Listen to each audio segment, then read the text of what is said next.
오늘은 하나님 앞에서의 거룩함과 정결함에 대해 깊이 있게 살펴보겠습니다. 하나님께서는 우리가 어떤 태도로 예배해야 하는지, 그리고 어떻게 살아가길 원하시는지 분명하게 말씀하셨습니다. 먼저 레위기 10장에서 매우 충격적인 사건이 발생합니다. 아론의 두 아들 나답과 아비후는 제사장으로서 성막에서 하나님께 분향하는 일을 맡았습니다. 그러나 그들은 하나님께서 명령하시지 않은 불, 즉 다른 불을 드렸고 이에 대한 대가는 너무나도 혹독했습니다. 하나님께서 즉각적으로 그들을 심판하셨고 그들은 그 자리에서 목숨을 잃었습니다. 이 모습을 본 모세는 크게 분노했습니다. 성경을 보면 모세가 이렇게까지 화를 낸 적은 거의 없습니다.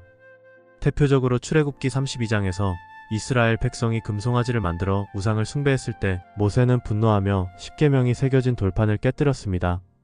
그런데 이번에도 모세는 분노했습니다. 그 이유는 단 하나, 하나님의 거룩함이 무시되었기 때문입니다. 나답과 아비후는 단순한 실수를 한 것이 아니었습니다. 그들은 하나님의 명령을 따르지 않고 자기들 방식대로 하나님을 예배하려 했습니다. 하지만 하나님께 드리는 예배는 인간의 방식이 아니라 하나님의 방법대로 드려야 합니다. 이 사건은 오늘날 우리에게도 중요한 교훈을 줍니다. 우리는 하나님을 예배할 때 자신의 감정과 방식대로 예배하려고 하지는 않는지 돌아보아야 합니다. 하나님은 거룩한 분이시며 그분께 드리는 예배 역시 거룩하고 온전해야 합니다. 레위기 11장에서는 정결한 것과 부정한 것에 대한 규정이 나옵니다. 하나님께서는 이스라엘 백성이 먹을 수 있는 동물과 먹어서는 안 되는 동물을 명확하게 구별하셨습니다.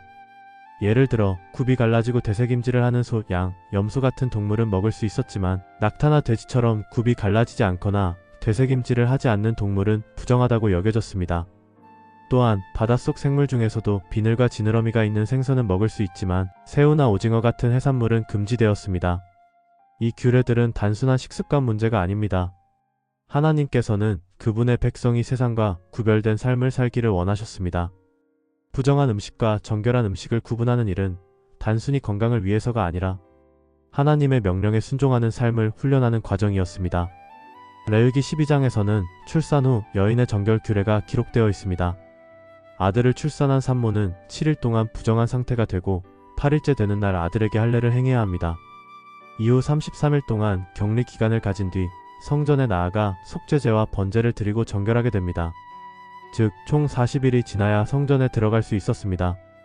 반면 딸을 출산한 경우에는 이 기간이 2배로 길어집니다. 산모는 14일 동안 부정한 상태가 유지되며 이후 66일이 지나야 성전에 들어갈 수 있었습니다. 즉 총 80일이 지나야 정결하게 됩니다. 이 규례를 보면 왜 아들과 딸의 정결 기간이 다를까 하는 의문이 생길 수 있습니다. 성경에서는 그 이유를 명확하게 설명하지 않지만 당시 문화적으로 여자아이는 더 많은 보호와 회복의 시간이 필요했던 것으로 보입니다. 이 규례의 중요한 의미는 출산을 부정한 행위로 보는 것이 아니라 하나님 앞에서의 정결을 강조하는 것입니다. 그렇다면 우리는 이 말씀을 통해 어떤 교훈을 얻을 수 있을까요?